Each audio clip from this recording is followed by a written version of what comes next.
BNP সংসদে গিয়েও আন্দোলন গড়ে তুলতে পারবে, বললেন ওবায়দুল কাদের।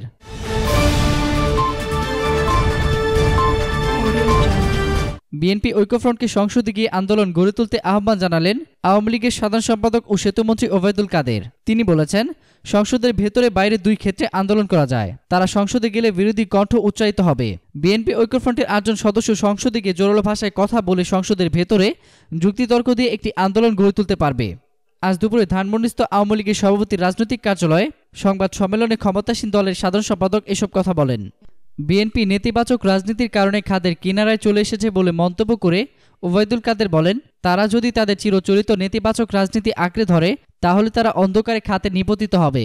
প্রধানমন্ত্রী যে চাচক্রের আয়োজন করেছেন ঐক্যফ্রন্ট বিএনপি সেখানে খোলামেলা আলাপ করতে পারেন। বিএনপি প্রধানমন্ত্রী চাচক্রের আহ্বান বর্জন করেছেন, এটা তাদের নেতিবাচক রাজনীতির ধারা। তিনি বলেন, সংসদ বর্জন করা দলের জন্য ক্ষতিকর। নির্বাচনে জয় পরাজয় আছে, রাজনীতিতে জোয়ার ভাটা আছে। নির্বাচনোত্তর যে পরিস্থিতি, সংসদ বর্জনের যে সাংস্কৃতিক ঐক্যফ্রন্ট বিএনপি এই ধরনের অগণতান্ত্রিক মানসিকতার প্রকাশ ঘটায় সেটা গণতন্ত্রের জন্য শুভ নয়, তাদের নিজের অস্তিত্বের জন্য ক্ষতিকর। গত সংসদে না থেকেও নির্বাচনে তারা যতটুকু বিজয়ের অংশীদার হয়েছে এটা নিয়েই তাদের সংসদে যাওয়া উচিত।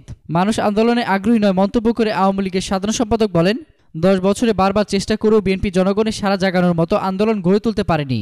নির্বাচনের পর কোনো বস্তুগত পরিস্থিতি আন্দোলনের বিরাজ করছে না, যে অবজেক্টিভ কন্ডিশন তাদের আন্দোলনে সাফল্য এনে দিতে পারে। তারা আন্দোলনের ডাক দিতে পারে, পিপল যদি রেসপন্স না করে সাফল্য আসবে না। এই নির্বাচনের পর বিশ্ব উন্নত গণতান্ত্রিক দেশ সরকারকে অভিনন্দন জানিয়েছে, এমনকি জাতিসংঘ সরকারের সঙ্গে একযোগে কাজ করার জন্য তাদের চিঠি দিয়ে অঙ্গীকার ব্যক্ত করেছে। বিএনপি যদি এই অবস্থাতেও সংসদ বর্জনের সাংস্কৃতিক আঁকড়ে ধরে তাহলে তারা আরও বড় ভুল করবে। বিদেশেও তাদের বন্ধুদের কাছ থেকে বিচ্ছিন্ন হয়ে পড়বে। বিদেশে তাদের বন্ধু বলে কেউ থাকবে না। এ সময় ডাকসু নিয়ে জানতে চাইলে ছাত্রলীগের সাবেক এই সভাপতি বলেন, অতীতে ডাকসু নির্বাচনে ভোটকেন্দ্র ছিল হলগুলোতেই। এই নিয়ে বিতর্কে কিছু নেই।